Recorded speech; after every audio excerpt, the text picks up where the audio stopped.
சிறுகடிக்க ஆசை சிறுகல்ல டுடே எபிசோடில் நீனாக இருந்துட்டு இதுக்கு மேலே என்னால் உண்மையை சொல்லாமல் இருக்க முடியலங்க. நான் எல்லா உண்மையும் சொல்லிடுறேன் அப்படின்னு சொல்லிட்டு மீனாக இருந்துட்டு நம்ம நினைக்கிற மாதிரி ரோகிணி ரொம்ப நல்லவங்களாம் கிடையாது. அவங்க பேர் முதல்ல ரோகிணியே கிடையாது. அவங்க பேர் கல்யாணி. கிறிஷோட அம்மா யாருன்னு சொல்லி நம்ம அலைஞ்சிட்டு இருந்தவங்கள கிறிஷோட அம்மா வேறு யாரும் இல்லை, ரோகிணி தான் அவங்களுடைய அம்மா அப்படின்ற மாதிரி நடந்து எல்லா விஷயத்தையும் மீனா இருந்துட்டு முத்துக்கிட்ட வந்து சொல்லிடுறாங்க. முத்து இதை கேட்ட உடனே பயங்கரமாக சத்தம் போடுறாங்க. அப்பா அப்பான்னு சொல்லிட்டு கூப்பிடுறாங்க. அண்ணாமலை என்னடா ஆச்சு, எதுக்காக இப்படி கத்திக்கிட்டு இருக்க அப்படின்னு சொல்லிட்டு அண்ணாமலை வந்து கேட்கவும், அந்த பார்லர் அம்மா என்ன வேலை பண்ணி வச்சிருக்குன்னு தெரியுமாப்பா? அந்த பார்லர் அம்மா பேர் உண்மையான பேர் கல்யாணிப்பா. கிறிஷோட அம்மா யாருன்னு சொல்லி நம்ம தேடிட்டு இருந்தோம்ல, கிறிஷோட அம்மா அந்த கல்யாணி தான்ப்பா அப்படின்ற மாதிரி வந்து சொல்லிடுறாங்க. இதை கேட்ட உடனே அண்ணாமலை இருந்துட்டு ரொம்பவே ஷாக் ஆகுறாங்க. என்னடா சொல்ற அப்படின்னு சொல்லிட்டு கேட்ட உடனே நடந்த எல்லா விஷயத்தையும் வந்து சொல்லிடுறாங்க. அந்த பார்லர் அம்மாவுக்கு ஏற்கனவே கல்யாணம் ஆயிருக்கப்பா, அதில் பிறந்து குழந்தை தான் கிறிஷ், புருஷன் செத்து போயிட்டான்ப்பா அப்படின்னு சொல்லிட்டு நடந்த எல்லா விஷயத்தையும் வந்து சொல்லிக்கிட்டு இருக்காங்க. அதுக்கு அடுத்ததான் அண்ணாமலைக்கு நெஞ்சு வலியே வந்துடுது. அப்பாப்பா என்னாச்சுப்பா, மூச்சு என்னால் இழுத்து விடுப்பா அப்படின்ற மாதிரி சொல்லிடுறாங்க. வீட்டில் இருக்கிற எல்லாருமே ரொம்பவே பதறி போகிறாங்க. அதுக்கு அடுத்ததாக ரோகிணியும் மனோஜும் வராங்க. என்னாச்சு அங்கிளுக்கு அப்படின்னு சொல்லிட்டு ரோகிணி வந்து கேட்கவும், முத்து இருந்துட்டு ஓங்கி கன்னத்தில் பலார்னு ஒன்று விடுறாங்க. எல்லாமே உன்னால தான் ஆணுது அப்படின்னு சொல்லிட்டு முதல்ல இந்த வீட்டை விட்டு வெளியே போ அப்படின்னு சொல்லிட்டு முத்தை இருந்துட்டு ரோகிணியை கீழே தள்ளி விட்டுறாங்க. அதனால அடிபட்டதுனால ரோகிணிக்கு உயிரையே போயிடுது. மனோஜ் இருந்துட்டு அம்மா ரோகிணியை கீழே தள்ளிவிட்டு இந்த முத்து கொன்னுட்டாமா அப்படின்ற மாதிரி வந்து சொல்லிடுறாங்க. அதுக்கு அடுத்ததாக போலீஸ் இருந்துட்டு முத்துவை அரெஸ்ட் பண்ணி கூட்டிக்கிட்டு போகிறாங்க. மீனா இருந்துட்டு தடுக்க முயற்சி பண்ணுறாங்க. ஆனால் அவங்களால முடியவே முடியல. உண்மையாக சொன்னால் என்னெல்லாம் நடக்குன்னு எனக்கு நல்லாவே தெரிஞ்சு போச்சு. நான் அந்த ரோகிணி சொல்கிற வரைக்கும் நான் எந்த உண்மையும் நான் சொல்ல போகிறது கிடையாது. இந்த வீட்டில் இருந்த நான் உண்மையாக சொல்ல வேண்டிய சூழ்நிலை வரும். அதுக்கப்புறம் குடும்பமே உடஞ்சி போயிடும். என்னால் இந்த குடும்பம் உடையவே கூடாது அப்படின்னு சொல்லிட்டு ரோகிணி மீனா இருந்துட்டு ரோகிணிக்காக வீட்டை விட்டு வெளியே போயிடலாம் அப்படின்னு சொல்லிட்டு முடிவெடுக்கிறாங்க. அதுக்கடுத்து தான் ரோகிணி இருந்துட்டு மீனா என்னாச்சு, எதுக்காக உட்காந்து அழுந்துட்டுருக்கீங்க அப்படின்னு சொல்லிட்டு கேட்கவும், நீ நல்லா தான் இருக்க, ஆனால் உன்னால் நான் தான் அழுந்துக்கிட்டு இருக்கேன். நீயா இப்போ உண்மையாக சொல்ல போறியா, இல்லை நானா சொல்லட்டுமா? என்னால் இந்த வீட்டில் உண்மையை சொல்லாமல் இருக்கவே முடியல. நல்ல புருஷன்கிட்ட உண்மையை மறைச்சிக்கிட்டு இருக்கேன். பெத்த பொண்ணு மாதிரி பார்த்துக்கிறேன். மாமா கிட்டேயும் உண்மையை சொல்லாமல் ஒரு குற்ற உணர்ச்சியில் நான் தவிச்சிட்ருக்கேன். என்ன மீனா நீங்கள் இன்னும் அதையும் யோசிச்சுட்ருக்கீங்க? இன்னும் எத்தனை நாளைக்கு தான் இதவே நீங்கள் யோசிக்கலான் இருக்கீங்க? உன்ன மாதிரி என்னால் இருக்க முடியலையே. நான் எங்கள் அம்மா வீட்டுக்கு போகலான் இருக்கேன் அப்படின்ற மாதிரி வந்து சொல்லிடுறாங்க. அம்மா வீட்டுக்கு போனால் நீங்களும் கொஞ்சம் ரிலாக்ஸாக இருப்பீங்க, நீங்கள் போயிட்டு தான் வாங்க அப்படின்ற மாதிரி ரோகிணி வந்து சொல்லிடுறாங்க.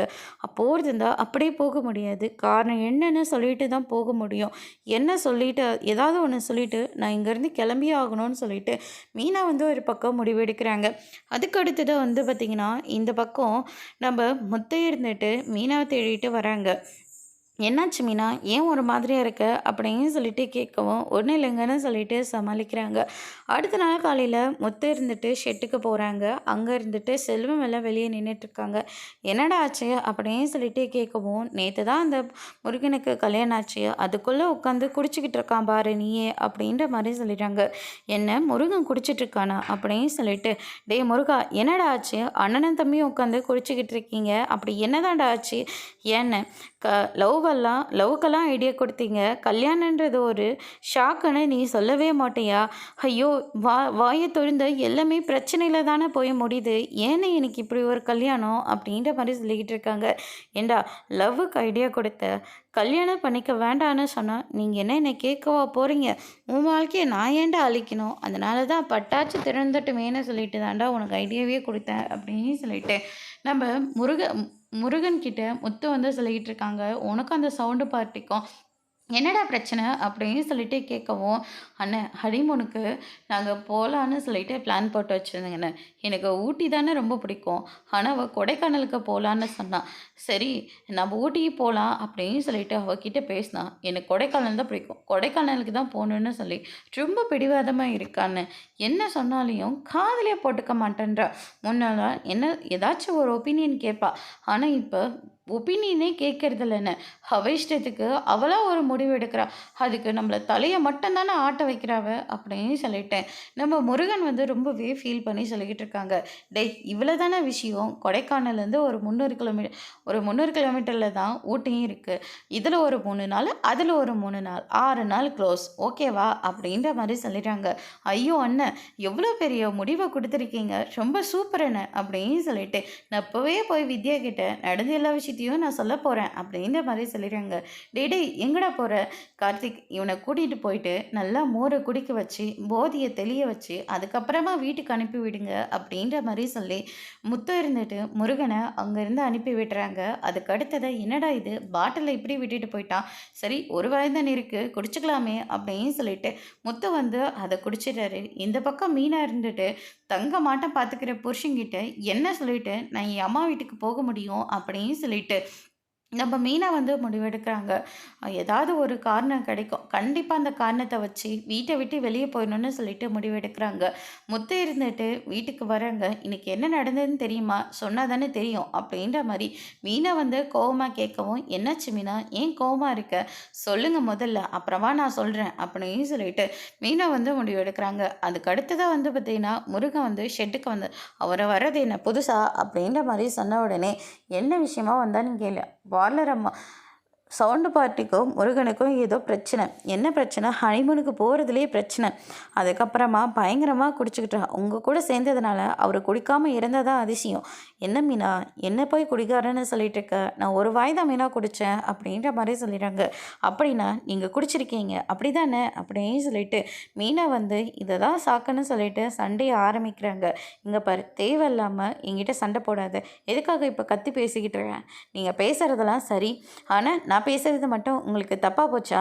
நீங்கள் விஷத்தை குடிக்கிறது ஒன்று தான், இந்த போதையை குடிக்கிறது ரெண்டும் ஒன்று தான். எதுக்காக நீங்களாம் இப்படி இருக்கீங்களோ தெரியல. இத்தனை வருஷமாக உங்கள் கூட வாழ்ந்துட்டுருக்கேன். நீங்கள் திருந்த போகிறதே கிடையாது. நான் திருந்தி தான் இருந்தேன். ஏதோ ஒரு வாய் இருந்துச்சு குடிச்சேன்னு சொன்னேன். அது முதல்ல குடியே கிடையாது. ஏதோ தண்ணி குடித்த மாதிரி தான் இருந்துச்சு.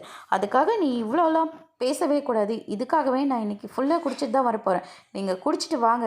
அதுக்கப்புறம் நான் இந்த வீட்டிலே இருக்க மாட்டேன். நீ இல்லைனா தான் எனக்கு சந்தோஷம். கிளம்பி போ அப்படின்ற மாதிரி சொல்லிடுறாங்க. மீனா இருந்துட்டு என்னை மன்னிச்சிடுங்க. உங்ககிட்ட சண்டை போட்டு தான் போகணுன்னு நான் முடிவு பண்ணிட்டேன். அதனால தாங்க நான் இப்படியெல்லாம் பேசிட்டேன். என்னை மன்னிச்சிடுங்கன்னு சொல்லிட்டு மீனா ஒரு பக்கம் ஃபீல் பண்ணி அழுந்துட்டுருக்காங்க. அதுக்கு அடுத்து தான் இந்த பக்கம் நம்ம முத்து, செல்வம் கார் ஓட்டி எல்லாருமே உட்காந்து குடிச்சிட்ருக்காங்க.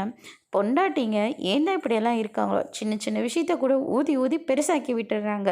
குடிக்கவே கூடாதுன்னு நினச்சேன். ஆனால் என்னவே குடிக்க வச்சுட்டா மீனா அப்படின்னு சொல்லிட்டு முத்து வந்து சொல்லிக்கிட்டு இருக்காங்க. அதுக்கு அடுத்து தான் ஒருத்தர் தர்மம் கேட்கறதுக்காக வராங்க. "நீ எதுக்காக கை காலெல்லாம் நல்லா தானே இருக்க? அப்புறம் எதுக்காக தர்மம் கேட்குற?" அப்படின்னு சொல்லிட்டு கேட்கவும், "நான் ஒரு பெரிய கம்பெனியில் வேலை பார்த்துட்டு இருந்தேன். ஆனால் என் பொண்டாட்டிக்கு பணக்காரியாக வாழணும்னு ஆசை. அதனால் இருக்கிற எல்லா துணையும் எடுத்து வச்சுப்பா. எல்லா நகையும் வாங்கி வச்சுப்பா. என்கிட்ட பணம் இல்லை. பார்த்து செலவு பண்ண நான் சொல்லுவேன். ஆனால் அவள் இருந்துட்டு கடை வாங்கியாவது செஞ்சு தான் ஆகணும்னு சொல்லி பிடிவாதமாக கடத்தை வாங்கி செய்ய ஆரம்பிச்சிட்டா. அதுக்கப்புறம் என் வாழ்க்கையே போச்சு.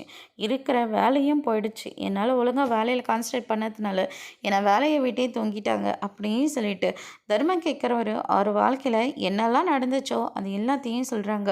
அதோட இன்றைக்கான எபிசோட் முடிச்சிருக்காங்க. இனி சிறகடிக்க ஆசையில் அடுத்தடுத்து என்னெல்லாம் நடக்க போகுதுன்றதை வெயிட் பண்ணி பார்க்கலாம். தேங்க்யூ.